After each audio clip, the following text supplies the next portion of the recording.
Hello, and welcome to Caesar's Movies Thoughts. I'm Marcus. And I'm Aurelius, and today we are talking about the movie Airplane with an exclamation point. You gotta be specific about that, I tell you. Is that actually how they do it? It is exactly. Okay. That is on the title of the missed actual it. movie. Spoiler warning for these, because Yeah. we're not going to hold back on anything in this video. So if you don't want to hear spoilers, then mosey on up. Let's get straight into it, I guess. Okay, cool. So, on a scale of 1 to 10, how would you say you'd rate this? I'm gonna put it at 6. 6? Yeah, I'm putting it about the same. Oh, okay. Yeah, okay. 6. It's for me. It's funny, and it does funny very well sometimes, but it just doesn't have anything else going on for it. And compared to some of the other movies I've seen, that's how I rate it. It's a parody movie, but I don't think... Because this movie came out in 1980, and parody movies weren't really a thing till I think maybe the 90s or 2000s, Yeah. more or less. Yeah. Because that's when you really start to see like more parody movies coming out. And this movie, it's kind of hard to describe. It like I'm thinking like so you know how like the captain of the airplane and then the doctor you have that particular look where they're older gentlemen with who are more like straight uptight Right. kind of thing. Right. I imagine that kind of guy writing a parody movie. Yeah. That's the kind of guy who I feel like wrote this movie. Yeah. And it's because it is a very straightforward movie. Like it is the actual feeling of the movie feels like it's a regular movie. Yeah. With a regular plot and a regular movie. But then they just throw in these almost too straight-faced. Yeah. Yeah. Which is it's weird because it's like I love it when people do like dry comedy when they play something straight faced, but this is like they're doing really absurd things, but then they're playing it too straight faced. Yeah. Yeah. Instance, I think maybe not. They're doing the dance scene or whatever, and she's just like swinging him around when it's clearly. Well, like just holding on to like the 2 feet, like barely. And just he's barely. like straight as a board. Yeah. It's like. It's ridiculous, but then they're playing it straight. They're playing it straight. Which it's weird because it's like that should make it funnier, but in some instances it's like it almost feels that they're unaware of how absurd it is. Yeah. That's kind of what it feels like. You know they're being absurd with it. You know that they're doing this on purpose. But it's almost like they're unaware of how absurd they're being. It's like they're trying to make a serious movie, but they're just like it's just a little too absurd. Yeah. But they think that they're making a regular movie. Like that's kind of what it comes off to me. Versus like other parody movies I've seen, like Austin Powers or Monty Python and the Holy Grail. Another probably my favorite parody movie, Scary Movie, which is a parody of Scream, which is kind of technically a parody of slasher movies. Yeah. So it's a parody of a parody, almost. Which they go balls to the walls absurd, and they just have fun with it, But they know it. Yeah. It feels like this movie is just stuck with writers who write jokes, and that's it. That's the end of the joke making process. That's a great way to describe it. To me, it feels like there's actually not that it feels like there is no improvisation here. Yeah. I can tell. Like when watching I would actually be genuinely surprised if I found out that there are actually improv scenes in here, because everything is just so scripted. Yeah. That it almost feels a little bit robotic. And some of the jokes land and they're legitimately funny. Oh yeah. It's just there's so many jokes. The movie is jokes. It's weird because if I feel like I'm criticizing this movie for being the very thing that I would very much enjoy the movie for being. It's weird because it's like on one hand it wants to be a serious movie, and then on the other hand it's a parody movie. And watching the movie, I feel more like it's a serious movie than a parody movie, because it doesn't have that, I guess, jovial tone to it. Yeah, that's what the joking, jovial tone. It takes itself super seriously, and like a lot of these parody movies that I've mentioned, a lot of them they just have fun. Yes. Like Monty Python. I haven't seen it. You haven't seen that? So you haven't seen any of the I haven't movies? seen any of the things you're referencing, but I understand where We you're gotta going watch Monty with it. Python at some point. Oh my gosh. It's a like British comedy tends to be a lot more dry. Yeah. But it's not the kind of dry where it's like they're taking themselves super seriously. It's the type of dry where it's like they're just having fun with it, but they're still being straight faced, but they're having fun with it. So it's kind of hard to draw those lines where it's one thing over the other. It's more or less how it feels, how it comes across. Yeah. Because it's really hard to put those definition and those markers. It's kind of like when someone, it's like when trying to remake something without its original creator. Right. So like for instance, Community. The first 3 seasons were made with Dan Harmon, the creator. Yep. Dan Harmon was booted from the show. They made the 4th season with people who were trying to write Community. They had all of the ingredients. They had the cast. They had the type of tone. They had everything there, but Dan Harmon. And even though it on the surface kind of feels like the past 3 seasons of Community, It's just not the same. it's just not the same. Yep. And it's hard to pinpoint because like it's like unless you know how to deep dive and be able to deconstruct all the jokes and be able to explain it really detailed, like some people I've watched on YouTube have been able to do that. It's like impossible to try to formulate that thought of what exactly is missing. What's missing? Some people are able to really. You can just feel it though. Some people are able to deep dive that, but yeah, some people like you have to try to feel it. Like it's something that you can sense, but it's. And this Airplane is a movie that's trying to be a parody, but it's missing like an extra ingredient of jovialness. I think that is what's missing. Yeah. Jovialness. That's a good way to put it.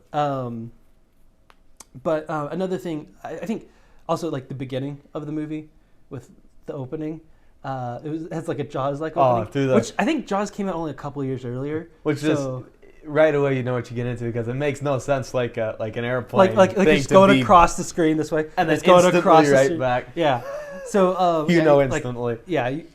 An airplane can't move that quickly. But it starts off trying to be. It starts off letting you know this is going to be a funny movie. Yep. Which again makes it all the more stranger. I think in my opinion it's like Boomers or the Silent Generation, which I think is before Boomers. Okay. Trying to make a parody movie, which to us like Gen Zers like we feel like they don't have any sense of humor, which. You know, maybe that's a problem with our sense of humor is maybe a little too juvenile. Or I mean, I'm sure Airplane was hilarious back in the day. I'm sure it was really. It's on our top 100 movies list for a reason. I'm sure. But I don't judge movies by how good they were back then. Yeah. I judge movies how they are today. If a movie doesn't hold up to modern standards, it's just not good. It might have been revolutionary for the time being. And I'll probably get a lot of flack for saying that I think 2001: A Space Odyssey is like that. I agree. I'll take the flack. Back then, in 1960 something, that was mind-blowing graphics. And I can see. Mind-blowing. And that might be, that's probably why he was like why Stanley Kubrick was so self-indulgent. But to today's standard, it's like we've seen all this stuff before, and it's like you're taking twice as long to show me. You're just being self-indulgent in this shot. Like, can we just get on already? And there's like almost no plot. I'm not saying it's a terribly made movie. I will not say that about Stanley Kubrick, but he's just not my type of director. I can say that. Yep. I do not particularly enjoy his movies. I think I've watched 3 of his movies, and I didn't really like any of them. So, I'm not saying they're terribly made. They're just not movies that I enjoy particularly. No harm. Some of the interesting jokes I wanted to point out was the use of a lot of literalism. Yeah, that's a major one. I think they'd have wordplay with someone who was like, "Surely you don't mean this," and he's like, "I do mean this, and don't call me Shirley." Or when it's clear, stuff like that. Or they have like an airline attendant asks if this guy wants smoking or non-smoking seating. Yes, do you want smoking or non-smoking? He says smoking, and then he gets a ticket that's smoking. The ticket itself is smoking, not the smoking arrangement. They also have the whole Roger in the cockpit. Where one guy's named Roger. Roger, I don't even remember their names. I can't either. But it was like there was a Roger, there was a one. Clarence. And then there was a third one I can't remember. But Roger was, and I don't know how I didn't see it right away, but I picked up on it. He was played by Kareem Abdul-Jabbar, I think. Who's that? So he's a super famous basketball player back in the day. He would have been probably playing on the Lakers at the time. He's the pilot that the kid thought was a basketball player, right? So he was that basketball player. So he was an actual basketball player. And he was that basketball player. Oh, funny. I didn't notice when he after he passed out from the food poisoning. I noticed that when they pulled him out, he was wearing his basketball shorts. And that was probably his exact Lakers uniform and a basketball. So you didn't get that. Oh, that was funny. Yeah, there are funny moments. As much as I'm criticizing this movie, I do think that there are some really funny moments in the movie. Yes, that was one of them. Like when they were taking off and they were using they're using language, radio language, and each of them had names that were similar to a thing that was on radio language, so that whenever you would say when you'd confirm something, you'd say Roger, and then Roger would be like, huh, because he's hearing his name, right? And it'd be like, do we have Clarence? And Clarence would say, yes. You have Clarence? And Clarence his name's Clarence. And the other guy would say, Roger. Roger would be like, huh? Yeah. That was fun. Yeah, so they had fun with that, and that was some fun jokes. And some of the literalism, some of it was just it felt like low hanging fruit. Yeah. And some of it was like, okay, this is kind of funny. Yeah. I think they just hit it a little too often. I think that was the same types of jokes a little too often. Exact same jokes. I think they also had a couple other jokes I was thinking of. So there was the guy who's in the I want to say the Chicago airport. He was saying, "I picked the wrong week to." Yep. He's like, "I picked the wrong." He's like, put up a cigarette. He's like, "I picked the wrong week to stop smoking." And the lady's like, "Picked the wrong week to stop drinking." And then by the end, it's like, "I picked the wrong week to stop sniffing glue." Or there was I think someone who offered a lady. Or a guy pulls out a flask, takes a drink, offers it to an old lady. She's like, heavens no. And then she takes out cocaine, snorts a line of cocaine. It's like, I kind of saw it coming. I didn't think she would go to cocaine, but I thought it would be something. I thought it was going to be something worse than the alcohol. Or they got the joke too, where the one lady's like losing it. And then get a hold of yourself. Then he slaps her. And then they're like, hey, I'll handle this. Get a hold of yourself. Slaps her. And then by the end, it's hands, and there's a whole line, and people are like weapons and what? Like a bat and a... We just cut away. Yeah, just cut away. Oh, they also had the running joke of he kept trying to tell his old war stories. Oh, yeah, and then the people kept killing themselves. Like the one lady does suicide with the noose. And starts with a woman killing herself or hanging herself, and then the guy stabs himself, and then ends with the third guy. He was about to light himself on fire. He poured himself with gasoline, lit a match, and then they took the pilot up to the front, and he was like, "Oh, thank goodness!" And he blew out the match. It's like, I don't have to kill myself. That's perfect. So a lot of these jokes work. So yeah, there's a lot of jokes that work. It's just solid joke. Or then also the pilot with by the way, I don't even remember any of the characters' names, just to be honest. Besides Roger and Clarence, just because of the funny. Because of the jokes. I remember some of the characters, but I don't remember the names of the characters. But the pilot, he said he had a drinking problem, and then every time there's alcohol, he'll splash it in the side of his face.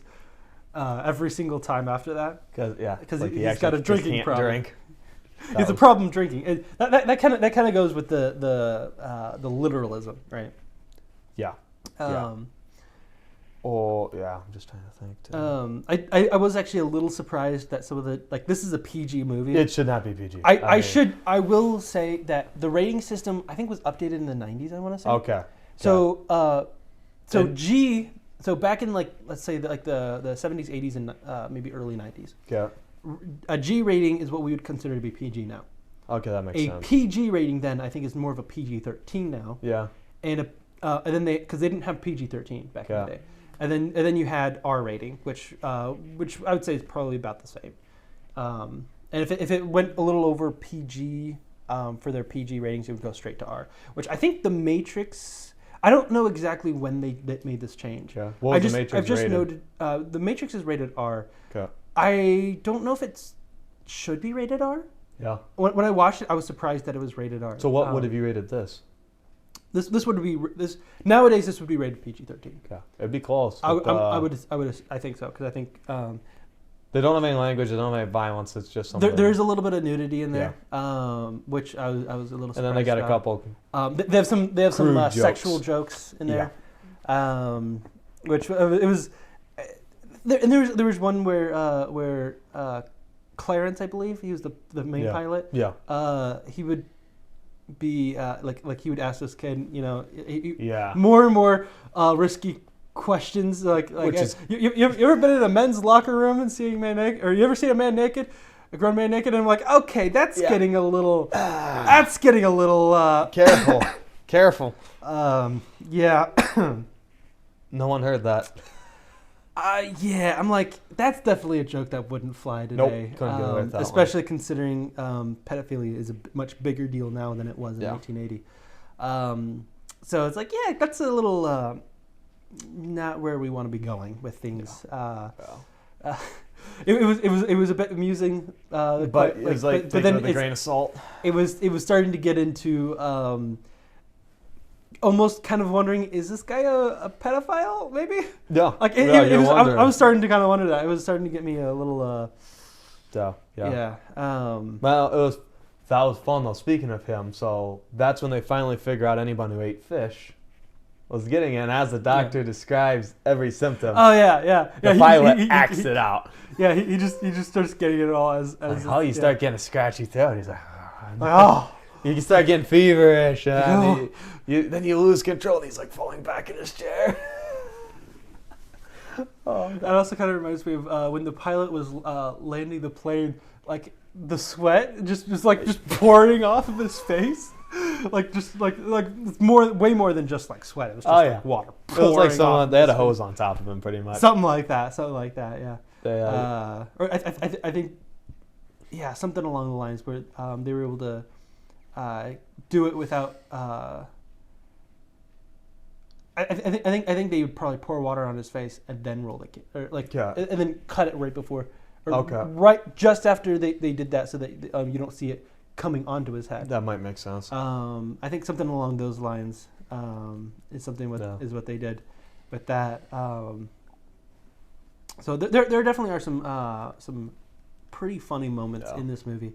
They just don't land every joke. They got some good ones. They have every time he meets his girlfriend, they play super romantic music, like in a normal romantic comedy. The first time you I don't know. It'd be like if you see the girl like walking up at the beach, right, and the guy sees her for the first time. Whatever music they play for that, it was just like constantly. Like he's seen her like the sixth time on the same plane, and here's the same music. Like, oh my god! I'll be honest, I didn't notice that. I didn't. It was just something I wasn't. I don't know. Maybe I just don't pay enough attention to the music. That was fun. But I didn't notice that. I think another interesting the autopilot was another. Yep. Fun gimmick here and there. It was kind of It was like I at first it starts off as just like this joke that the autopilot's just a actual blow up of just a blow up. But they kind of bring it back a few more times. Use it a lot more seriously. Yeah. I get the end. It just and then he just flies the plane away, and then he has a blow up girl in the passenger seat. It just got a little too. I enjoyed myself. It kind of lost me a bit near the end. I guess being honest, like watching it, it was like. I don't know if it was just because they're building it up too serious, or just the jokes didn't hit anymore or something. But I just kind of got to the end and wasn't having as much fun as I had Jokes earlier. were getting old. I think that might just been it. I think jokes, because they're doing the exact same types of jokes over and over. That might have been again. And it was, I think they played the story super seriously, but then also the jokes I think were just getting old. Yeah. Because they were playing the same jokes, and while some of them were just getting more and more extreme, like the guy sniffing glue, Yeah, like that was fun still, but a lot of the other ones, it's just repeat jokes, and somehow they're still trying to play it up too serious. Yeah. Did you see the post credit scene? Yeah, that was. I think this is I think one of the very first instances of a post credit scene, and they do it to play a joke. Yeah. So it's whatever. Give him 20 more minutes. Yeah. the fact that he actually stayed there the entire time. Yep. Yeah. Yep. So with the ticker running. Yeah, with the ticker on the taxi. But yeah, I can see why it was really famous back in the day. I still enjoyed it. I had some fun with it. It's just not definitely not not even close in any of the top 10 funniest movies I've ever seen. No. And it's not like, especially to some of the ones we've seen lately, like Good Will Hunting or Fever Vendetta. You just can't compare it even. I found Argyle to be funnier than this movie. Okay. I don't even think Argyle was supposed to be a parody movie, but it felt more like a parody movie than Airplane felt. Okay. I'm just saying. I still got to see it. Alrighty, so I think that'll do it for today. If you guys enjoyed this video, go ahead and hit the like button. And if you guys want to see more, go ahead and subscribe. And we'll see you guys in the next video. Sounds good.